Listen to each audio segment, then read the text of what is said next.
سچ کی برکت۔ شیخ عبد القادر جیلانی، جنہیں غوث اعظم بھی کہتے ہیں، بہت بڑے بزرگ اور ولی اللہ گزرے ہیں۔ آپ کی ساری زندگی تبلیغ اور اشاعت اسلامی میں گزری۔ بے شمار لوگوں نے آپ سے روحانی فیض حاصل کیا۔ آج بھی دنیا آپ کی تعلیمات سے فیض یاب ہو رہی ہے۔ آپ کو بچپن سے ہی علم حاصل کرنے کا بے شمار شوق تھا۔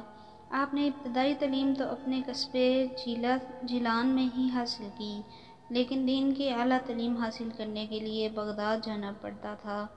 اس زمانے میں گاڑیاں اور موٹر کاریں نہ تھیں، اس لیے لوگ قافلوں کی صورت میں پیدل سفر کرتے تھے۔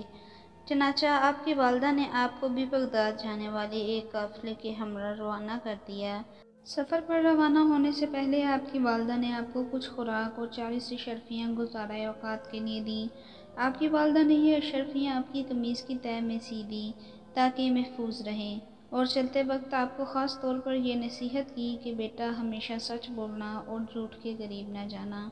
آپ نے ماں کی اس نصیحت کو غور سے سنا اور سفر پر روانہ ہو گئے۔ قافلے کے لوگ ڈرتے ڈرتے سفر پر روانہ ہوئے۔ انہیں اس بات کا بھی خدشہ تھا کہ کہیں راستے میں ڈاکو قافلے پر حملہ نہ کر دیں، کیونکہ ان دنوں راستے غیر محفوظ تھے اور ڈاکو اکثر قافلوں کو لوٹ لیا کرتے تھے۔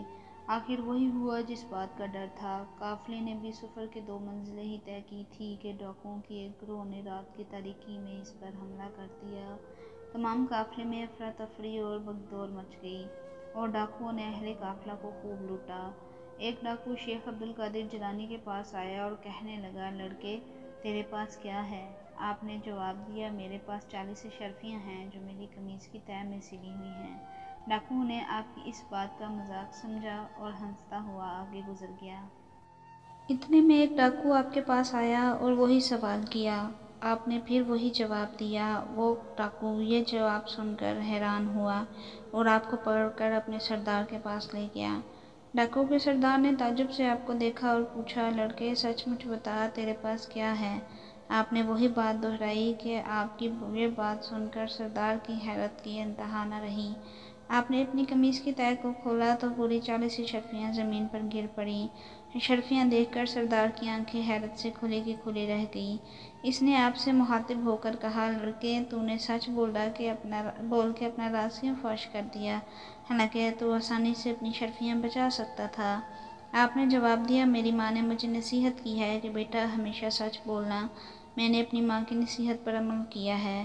آپ کا یہ جواب سن کر سردار اس قدر متاثر ہوا کہ بے ساختہ اس کی آنکھوں میں سے آنسو آ گئے اور سوچنے لگا کہ ایک طرف یہ لڑکا ہے جس سے اپنی ماں کی نصیحت کا اس قدر خیال ہے، اور دوسری طرف میں ہوں کہ اپنی مالک حقیقی کے احکام سے غافل ہو کر بے گناہ لوگوں کو لوٹتا ہوں۔ اس کے دل سے غفلت کا پردہ دور ہو گیا۔ اس نے توبہ کر لی اور قافلے کا لوٹا ہوا مال واپس کر دیا۔ اس طرح آپ کی سچائی کی بدولت ڈاکوؤں کی اصلاح ہو گئی اور وہ نیکی اور پرہیزگاری کی زندگی گزارنے لگے۔